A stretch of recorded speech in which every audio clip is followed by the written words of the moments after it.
Preste atenção, porque as pessoas têm cometido um erro gravíssimo na Santa Missa, que é pensar que a Eucaristia é para todos. A Eucaristia não é para todos. A Eucaristia é para todos que estiverem preparados. Ou, como nos ensina a doutrina da Igreja, para aqueles que estiverem bem dispostos. E isso inclui, além do conhecimento daquilo que você está fazendo, o estado de graça, ou seja, não estar em pecado grave e mortal. E aí, nesse sentido, duas considerações muito importantes do Código de Direito Canônico, que eu quero ler com você aqui. Primeiro, para quem distribui a Eucaristia, seja o sacerdote ou ministro extraordinário da Sagrada Comunhão, que diz o seguinte, número 915 do Código de Direito Canônico. Não sejam admitidos à Sagrada Comunhão os excomungados e os interditados depois da imposição ou declaração da pena. E aí, quem são os interditados, os excomungados? Aqueles que participam da maçonaria, aqueles que defendem publicamente o aborto, de uma forma direta ou indireta, aqueles que defendem publicamente o comunismo. Essas pessoas são automaticamente excomungadas. Então, devem ser proibidas de comungar.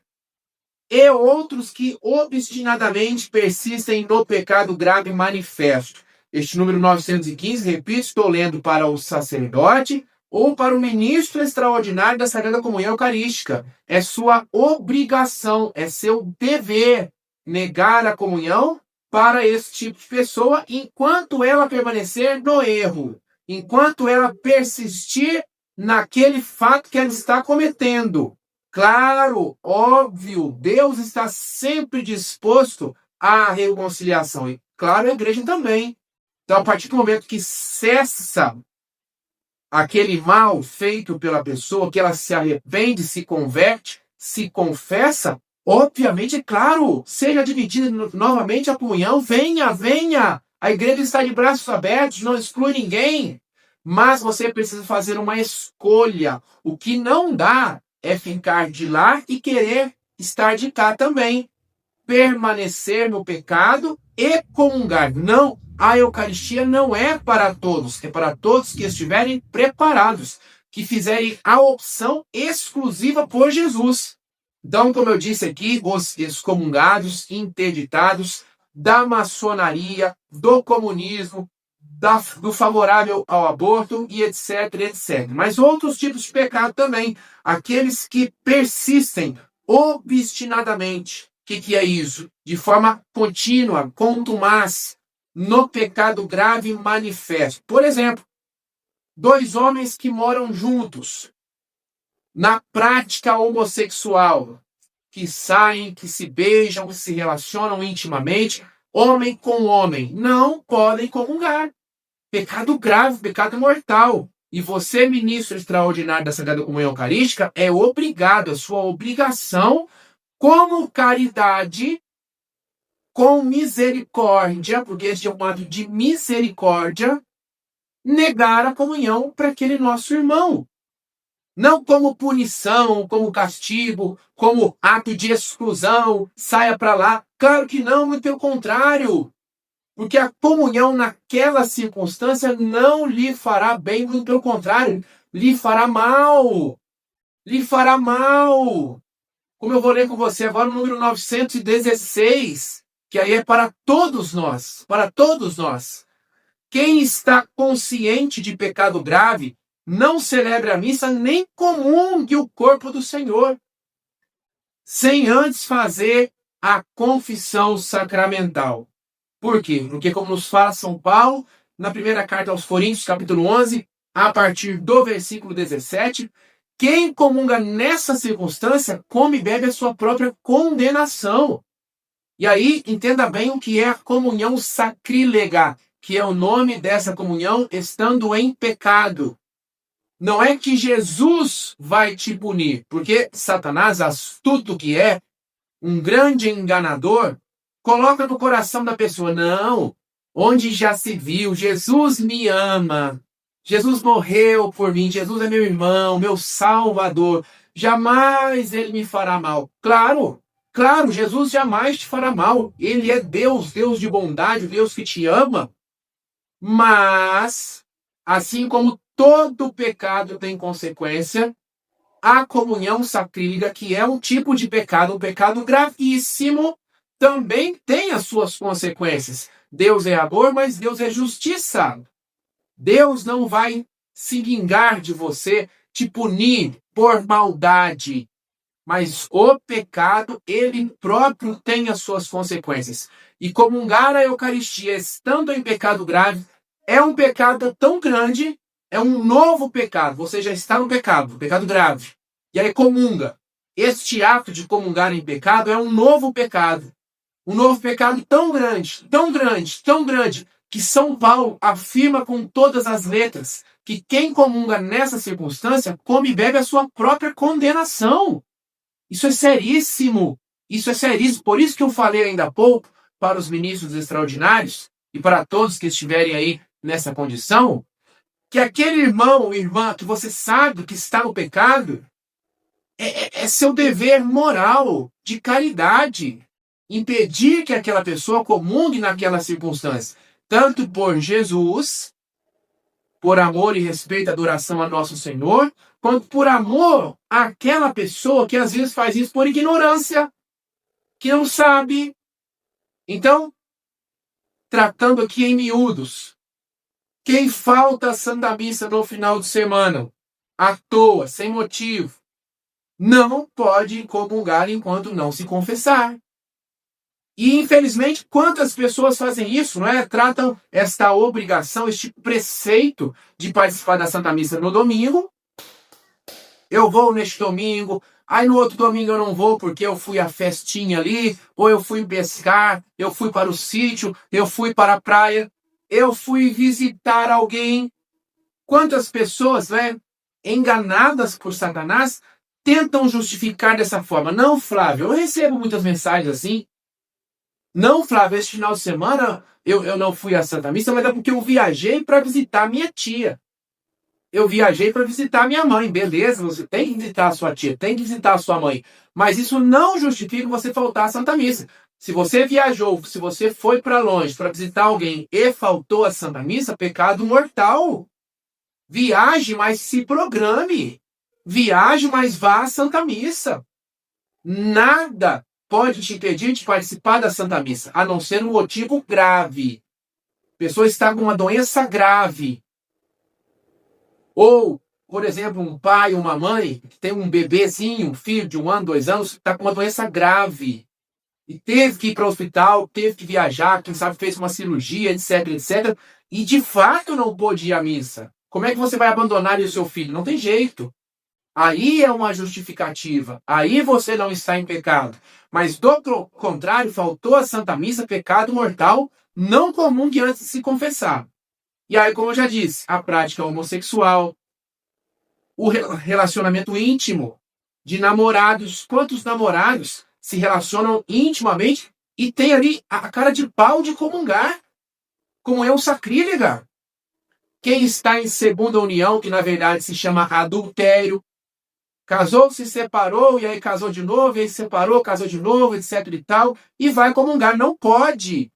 Não caia nas armadilhas de Satanás, porque uma coisa que eu escuto regularmente aqui, não, Flávio, né, eu até sei que eu não posso comungar, mas eu ouvi uma voz no meu coração dizendo que era para eu ir.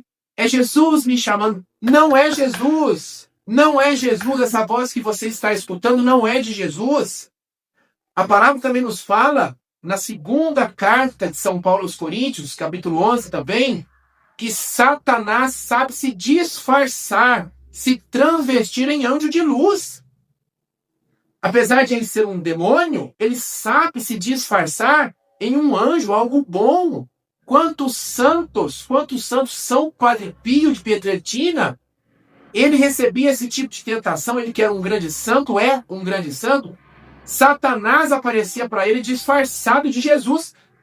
São Padre Pio, que tinha esses dons místicos extraordinários de ver Jesus, Satanás se transvestia, se disfarçava e tinha a cara de pau, o descaramento de aparecer para Santo Padre Pio, se passando por Jesus, se passando pela Virgem Maria, se passando por São Francisco. E aí, se São Padre Pio de Pietrelcina era enganado dessa forma por Satanás, você acha que você não será, meu irmão?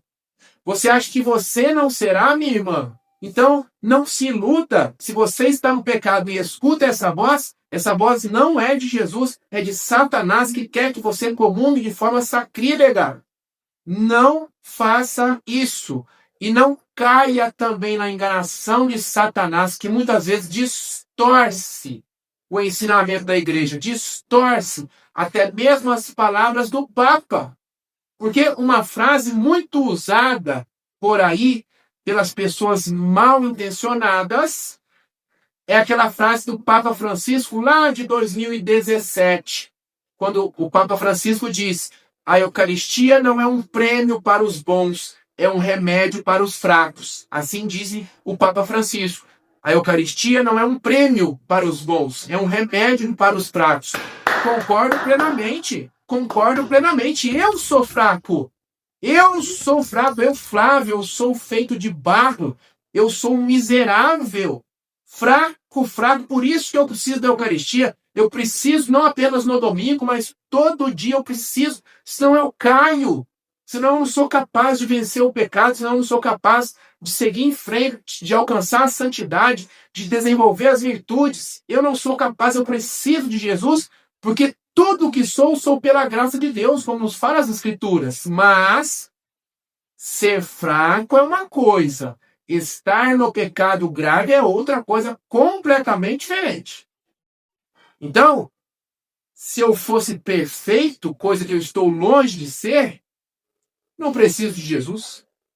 Já sou perfeito. Mas é porque eu sou fraco que eu preciso para não pecar, para não cair. Mas se eu estiver caído, se eu estiver no pecado, primeiro eu preciso da ajuda de Jesus, mas de outra forma. Existe um sacramento para cada ocasião da minha vida, para cada necessidade da minha vida. Quando eu não sou cristão, primeiro eu preciso do batismo.